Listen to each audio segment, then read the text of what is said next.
A woman walks a red carpet. Within hours, strangers are discussing her weight. Whether she's aged badly, whether she's had cosmetic procedures, whether she still deserves to be considered beautiful. Another woman appears. This time, the comments are about her face, her body, her age, the changes people think they see, the changes people think they don't. And if that sounds familiar, that's because it is.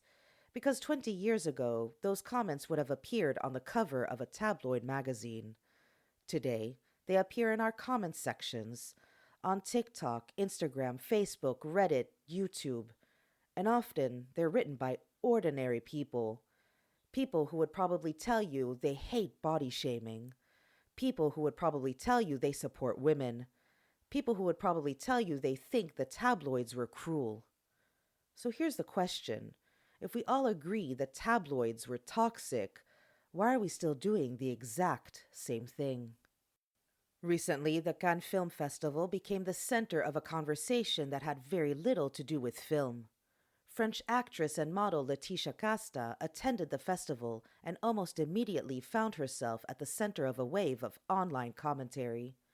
Not about her performance, not about her work, not about the film, about her body. Commenters criticized her weight. Others suggested she'd let herself go. Some mocked her appearance. Some mocked her dress. Some mocked the fact that she no longer looked exactly the way she did decades ago. Around the same time, Aishwarya Rai Bachchan, one of the most celebrated actresses in India and a former Miss World, found herself facing many of the same conversations. People speculated about her weight, her face, possible cosmetic procedures, whether she had aged well, whether she had somehow failed to maintain the appearance people expected from her. And as I watched these conversations unfold, I kept thinking, haven't we done this before? Because if you had taken many of these comments and placed them on the cover of a celebrity magazine in 2004, nobody would have noticed anything unusual. Has she gained weight? She's not what she used to be. What happened to her face? She needs to get back in shape. This was the language of the tabloid era, an era that most of us now claim to despise. We point to those magazines as symbols of everything toxic about beauty culture. The cellulite circles, the get your body back obsession after pregnancy, the celebrity beach body exposés, the side-by-side comparisons, the humiliating paparazzi photos, the constant obsession with women's weight, age, and appearance. We've spent years criticizing that culture, and rightly so. But watching these conversations unfold online, I found myself wondering if maybe we had misunderstood what happened. Because perhaps the tabloids didn't disappear. Perhaps they evolved. Perhaps they became participatory. Perhaps they became us.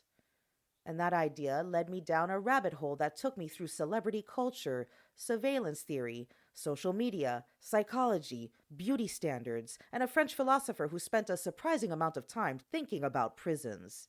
Because this episode is not really about Laetitia Casta, and it's not really about Aishwarya Rai.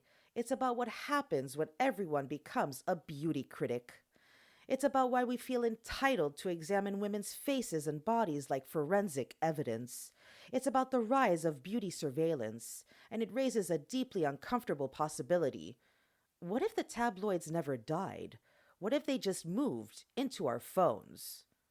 Let's get into it. If you remember the early 2000s, you probably remember how brutal celebrity culture could be. You couldn't stand in a grocery store checkout line without seeing it. You couldn't turn on entertainment television without seeing it. You couldn't open a celebrity magazine without seeing it. And if you're younger and missed that era, honestly, count yourself fucking lucky. Because looking back now, it's hard to explain just how normal it was to publicly humiliate women for existing in their own bodies. Celebrity magazines weren't really selling celebrity news. They were selling surveillance. Every week there was a new target. Jessica Simpson gained a few pounds and suddenly we acted like civilization itself was under threat. Britney Spears couldn't buy groceries without photographers documenting every angle of her body. Actresses were photographed on beaches and had circles drawn around their cellulite.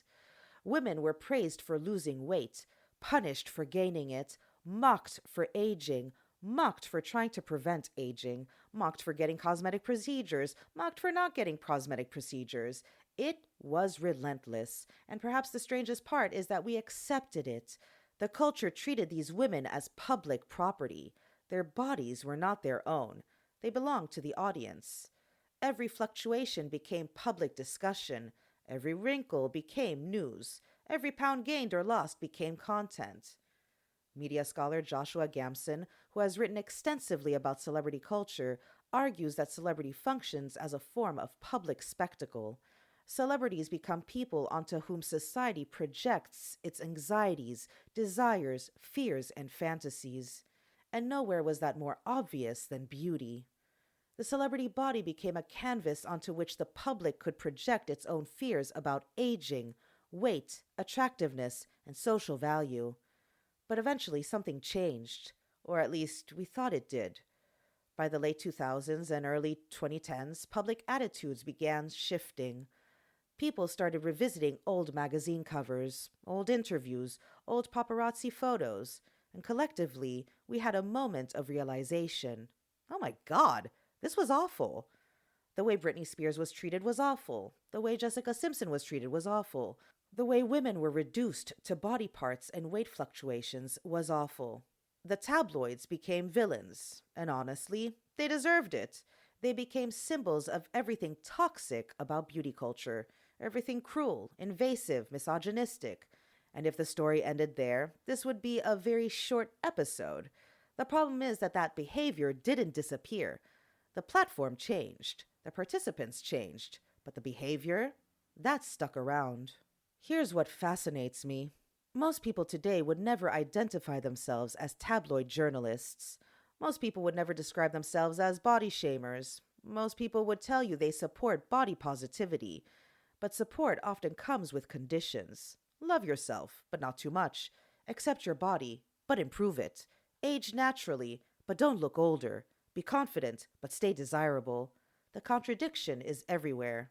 And yet, open any comment section discussing a female celebrity, watch any viral TikTok about appearance, read any Reddit thread analyzing a famous woman's face, and you'll find many of the exact same conversations that once appeared in celebrity magazines. Only now they're being produced by ordinary people. Thousands of them, millions of them. The editor is gone. The audience remains.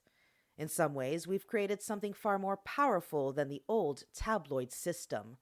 Because tabloid magazines required gatekeepers, editors, publishers, photographers, printing presses, distribution networks. And now, all you need is a smartphone. And suddenly, everyone has the ability to become a commentator, a critic, analyst, investigator, judge, and jury. What once required an entire media company can now be accomplished in 30 seconds from a couch.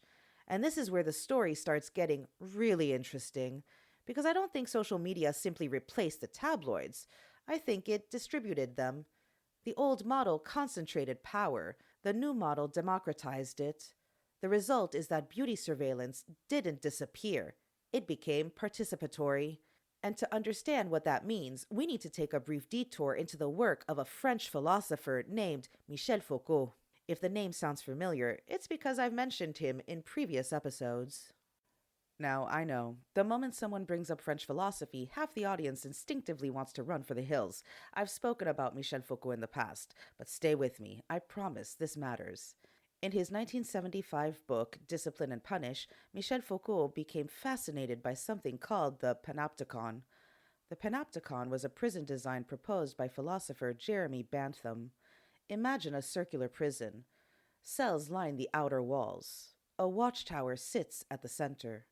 The prisoners can never tell whether someone is watching them. They just know they might be. And that's the genius of the system. The prisoners eventually begin policing themselves. They internalize surveillance. They behave as though they are always being watched, even when nobody is actually watching. For Foucault, this wasn't just about prisons, it was about modern society. Schools, hospitals, factories, workplaces, systems where people learn to monitor themselves. And when I first encountered Foucault years ago, I remember thinking, this sounds an awful lot like beauty culture. Because think about how many women move through the world. Before leaving the house, they check the mirror, check the hair, check the outfit, check the skin, take another look, maybe one more. Not because someone is standing over your shoulder demanding it, but because the possibility of being judged is always there. And that's what makes Foucault's idea so interesting, because beauty culture doesn't simply tell women how they should look, it teaches women to monitor themselves. Check the mirror, check the scale, check the skin, check the body, check the wrinkles, the hair, the photos, the reflection, correct, adjust, improve, optimize, repeat. Susan Bordo explains this idea beautifully in Unbearable Weight. She argues that modern beauty standards become internalized. Women learn to supervise themselves, to monitor themselves, to discipline themselves. The beauty standard no longer requires an external authority, because eventually the authority moves inside your head. Eventually, the observer moves inside. You become both the watcher and the watched. And here's where social media changes the equation. We're no longer just monitoring ourselves, we're monitoring everyone else too. Which brings us back to Cannes. Because when thousands of strangers analyze Laetitia Casta's weight or speculate about Aishwarya Rai's face, they're not acting like passive audiences. They're acting like inspectors, participants. The surveillance has become collective. Now, this is where I think social media fundamentally changed the game. Because the old tabloids relied on a relatively small group of people doing the watching. Editors watched celebrities, paparazzi watched celebrities, entertainment journalists watched celebrities. The audience consumed the final product. Today, the audience helps create it. Media scholar Mark Andrejevic uses the term participatory surveillance to describe situations where people voluntarily engage in systems of monitoring and observation. And social media might be one of the clearest examples of this phenomenon ever created. Nobody is forcing us to zoom in on celebrity photos. Nobody is forcing us to compare faces from 10 years ago to faces today. Nobody is forcing us to speculate about cosmetic procedures. We choose to do it. We participate. We contribute. We amplify. And that's what makes this different from the tabloid era. The tabloids needed our attention. Social media needs our participation. We are no longer just consuming the spectacle. We're helping create it. And what's fascinating is that this behavior often disguises itself as curiosity. People aren't saying, I want to judge this woman's appearance. Instead, they say, I'm just wondering. I'm just asking questions. I'm just making an observation. I'm just being honest. Or they'll say, she looks different. She's clearly had work done. She needs to lose weight. She looked better before. Someone had to say it. As though cruelty becomes acceptable the moment it's rebranded as honesty. But let's think about what is actually happening. A woman posts a photograph. Within minutes, people are examining her skin texture, her neck, her jawline, her eyelids, her lips, her weight, her hairline, the shape of her cheeks, the position of her eyebrows, the movement of her face when she smiles. It's an extraordinary level of scrutiny, and it becomes so normalized that many of us barely notice it anymore. We've become accustomed to treating women's bodies as public evidence. Evidence of aging, evidence of discipline, of failure, of success, evidence of whether someone is supposedly taking care of themselves. The body becomes a report card, and the internet becomes the grading committee. And the strangest part? Many of us have become so accustomed to this process that we mistake it for normal conversation. We call it commentary, we call it analysis, we call it discourse. But often we're doing exactly what we condemned the tabloids for doing 20 years ago. We're turning a human being into an object of public evaluation. One of the strangest developments of the social media era is the rise of what I can only describe as the beauty detective. You know exactly who I'm talking about. Entire accounts are dedicated to identifying Botox, fillers, facelifts, nose jobs, weight loss drugs, thread lifts, jawline procedures, buccal fat removal. People analyze celebrity faces with the intensity of forensic investigators. Screenshots get enlarged, photos are placed side by side, videos are slowed down, expressions are frozen frame by frame. The internet becomes a giant detective board covered in red string, and every wrinkle, every pound, every perceived change becomes a clue. We're living in an era of Botox spotting, Ozempic spotting, facelift spotting. People create entire videos speculating about procedures they have absolutely no way of confirming. Sometimes the comments read less like conversations and more like medical investigations conducted by people with ring lights. But here's the question I keep coming back to: a clue to what? What exactly is the mystery we're trying to solve? Because underneath all of this investigation is a deeply revealing assumption. The assumption is that change requires explanation. If a woman gains weight, explain it. If a woman loses weight, explain it. If a woman ages, explain it. If a woman looks younger, explain it. If her face changes, if her body changes, explain it. Explain, explain, explain. And notice how rarely we extend this expectation to men. Men gain weight. They get older. Their hair thins. Their faces change. And while they certainly aren't immune to appearance criticism, the level of scrutiny is often nowhere near the same. Women's bodies are expected to remain legible, predictable, controlled. And when they change, people start searching for a cause, a mistake, a failure, a procedure, a reason, anything except the most obvious explanation: that human beings change. And that expectation itself is worth interrogating, because we don't demand explanations for change in every aspect of life. But when it comes to women's appearances, change is treated almost like a suspicious event. Something happened. Something must have caused it. Let's investigate, speculate, discuss, diagnose. The body becomes a mystery to solve, a case file, a collection of clues, a problem to investigate. And somewhere in the middle of all that speculation, analysis, and diagnosis, the person often disappears. What's left is a face, a body, a before and after comparison, not a human being, just evidence. Now let's go back to Cannes, because this is where the contradiction becomes impossible to ignore. Laetitia Casta was criticized for gaining weight. Aishwarya Rai was criticized for aging and gaining weight. Other women are criticized for getting cosmetic procedures. Some women are told they're too large. Others are told they're too thin. Some women are accused of looking too old. Others are accused of trying too hard to look young. Do you see the problem? The standard is impossible. Women are expected to age naturally, but not actually look older. They're expected to maintain their appearance, but not seem too invested in maintaining it. They're expected to remain thin, but not appear obsessed with thinness. They're expected to be beautiful, but effortlessly beautiful. They're expected to care, but not too much. Get Botox, you're fake. Don't get Botox, you're letting yourself go. Lose weight, you become obsessed. Age naturally, but age well. The rules contradict themselves because the rules were never designed to fully satisfy. And this is why I think discussions about individual celebrities often miss the point. People talk as though women fail beauty standards, but what if the beauty standard is designed to be unachievable? What if the contradiction is the point? Naomi Wolf touches on this idea in The Beauty Myth. Beauty standards function most effectively when they remain just out of reach. Because if women could actually achieve the standard and be done with it, the system would stop working. There would be nothing left to buy, nothing left to fix, to chase. Instead, the finish line keeps moving.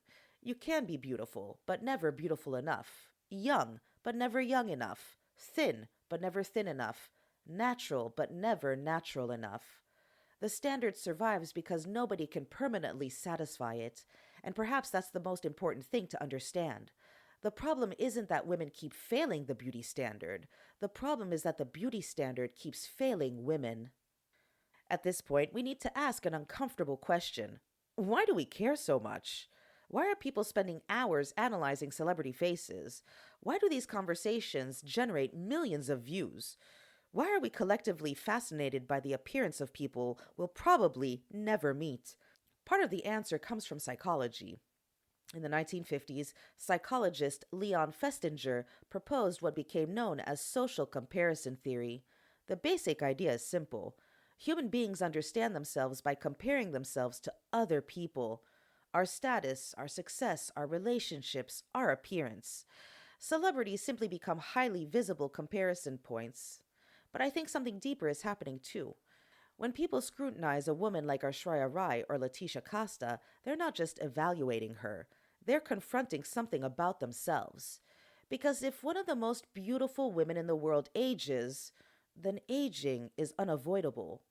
If one of the most famous models in the world gains weight, then body change is unavoidable. If beauty icons cannot permanently freeze time, neither can we.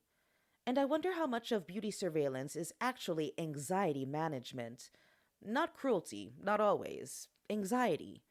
Because if we can find a reason for what happened to her, then maybe we can convince ourselves it won't happen to us. Maybe she used the wrong products. Maybe she didn't try hard enough. Maybe she gained weight because she stopped caring. Maybe she aged because she didn't do enough. Maybe she got cosmetic procedures. Maybe she didn't get cosmetic procedures. The explanation almost doesn't matter. What matters is the belief that there was something she could have done differently, because the alternative is much more unsettling. The alternative is accepting that bodies change, faces change, people age, and no amount of discipline, money, skincare, dieting, exercise, or beauty treatments can completely stop that process. But we don't like uncertainty. We don't like vulnerability. So we search for explanations. We create stories. We turn ordinary human change into something that can be diagnosed, analyzed, and controlled. And that's what makes these conversations so emotionally charged. They're never really about celebrities, they're about us. They're about our fears, our insecurities, our desire to believe that we're somehow different, that we can escape what eventually comes for everyone. But we can't. And finally, we arrive at the part of the story that I find most unsettling. For years, we blamed the tabloids, celebrity magazines, paparazzi culture, editors, media companies. And again, many of those criticisms were completely justified.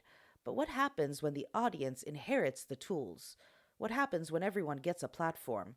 What happens when everyone gets an opinion? What happens when everyone gets an audience? The old tabloid model concentrated beauty surveillance into the hands of a few powerful institutions. Social media democratized it. Now millions of people participate. Millions of people comment, speculate, evaluate. The editor disappeared. The audience took over. And perhaps that's the uncomfortable truth at the center of this episode. The tabloids didn't survive because magazines survived. They survived because the desire to monitor, evaluate, compare, and judge never went away. The technology changed. The behavior didn't. And maybe that's the hardest part to confront. Because it's easy to point to a magazine cover from 2004 and say, look how awful that was. It's harder to open a comment section and recognize the same behavior happening in real time. It's harder when the people doing it aren't editors, or paparazzi, or media executives. It's harder when they're ordinary people. People who believe they're simply being honest. People who believe they're making observations. People who believe they're participating in a conversation. And maybe some of them are. But when every wrinkle becomes a discussion, when every pound becomes a debate, when every face becomes a public project to analyze, critique, and evaluate, we have to ask ourselves whether we've really moved beyond the tabloid era at all, or whether we've simply distributed it. Because if there's one thing Khan reminded me of this year, it's that the tabloids never really disappeared. They just got smaller. They fit into our pockets. They learned how to scroll. And somewhere along the way, we became them. We spent years condemning the tabloids. We mocked their cruelty. We criticized their obsession with women's bodies. We pointed to old magazine covers and asked, how could anyone think this was acceptable? And yet today, many of those same conversations happen every single day online. Only now they're happening in comment sections, reaction videos, TikToks, Instagram posts, Reddit threads. And perhaps that's what makes this so difficult to confront. Because it's easier to blame a magazine editor. It's easier to blame a media company. It's harder to acknowledge that beauty surveillance has become participatory, that ordinary people now help create the culture they once condemned. So maybe the real question isn't, why are people criticizing Laetitia Casta? Or why are people criticizing Aishwarya? Maybe the real question is, why do we still feel entitled to evaluate women's appearances in the first place? Why do we treat aging as a problem to solve? Weight gain as a failure to explain? A changing face as a mystery to investigate? What would happen if we simply allowed women to change? To age, to gain weight, to lose weight, to look different from the way they did 20 years ago. To be human. Because maybe the issue was never whether women were meeting the standard. Maybe the issue is that we've built a culture that refuses to let them exist outside of it. And that's something we're thinking about the next time we find ourselves staring at a photo, zooming in, comparing, speculating, or judging. Not because celebrities need our protection, but because every culture reveals itself through what it chooses to watch. And right now, we're still watching women. All right, my love buckets, I do hope you enjoyed today's episode and that it gave you something to think about. If you did, share it with your friends, your family, your coworkers, your group chats. Until next time, my love buckets, take care of yourselves and each other, and remember to stay curious, always. Bye. Was that a little bit of a choppy kiss? It felt like a little bit of a choppy kiss. Make it clap, clap, clap. Make it clap, clap. Make it clap, clap, clap. Make it clap, clap. Make it clap, clap. Make it clap, clap.